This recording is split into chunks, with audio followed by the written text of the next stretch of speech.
12 tips para sa ikakaunlad ng iyong sarili. 1. Huwag mo isipin kung ano sasabihin ng iba, tandaan mo. Kahit anong gawin mong mabuti, may masasabi pa rin sila sa'yo.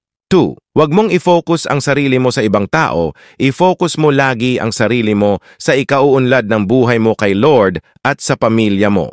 3. Maging masaya at makontento kung anong meron ka, if bigyan ka pa ng maraming blessings, deserve mo yan. 4. Huwag laging kaawaan ang sarili, bumababa lang lalo ang confidence at moral mo, maging palaban ka lagi sa hamon ng buhay. Lagi mong tandaan na buhay ang Diyos na sinasamba mo.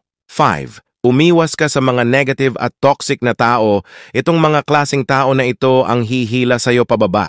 6. Huwag mong ikumpara ang sarili at buhay mo sa ibang tao, kung anuman nakamit niya maging masaya ka at alam mong makakamit mo rin yan.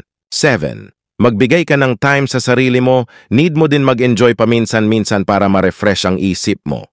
8. Huwag mong gagawin agad or maniniwala kung anuman ang sinabi ng ibang tao sa'yo, lalo na kung ang dahilan nito ay para ma-impress lang sila sa'yo, sa huli ikaw din ang mahihirapan.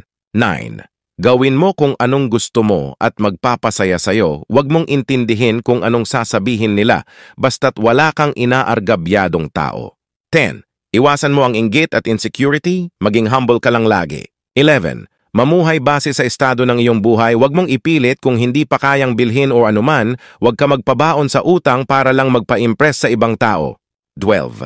Laging manalig at magdasal sa Diyos, siya ang magiging gabay at sandalan mo sa iyong buhay. Tandaan, mahirap mabuhay kung nakadepende lahat sa ibang tao ang iyong desisyon, isip, kilos at gawa. Hindi ka mapapanatag, tandaan mo, hindi dapat sila ang magkokontrol ng buhay mo. Meron man dapat magkontrol ng buhay natin, yun ay si Lord.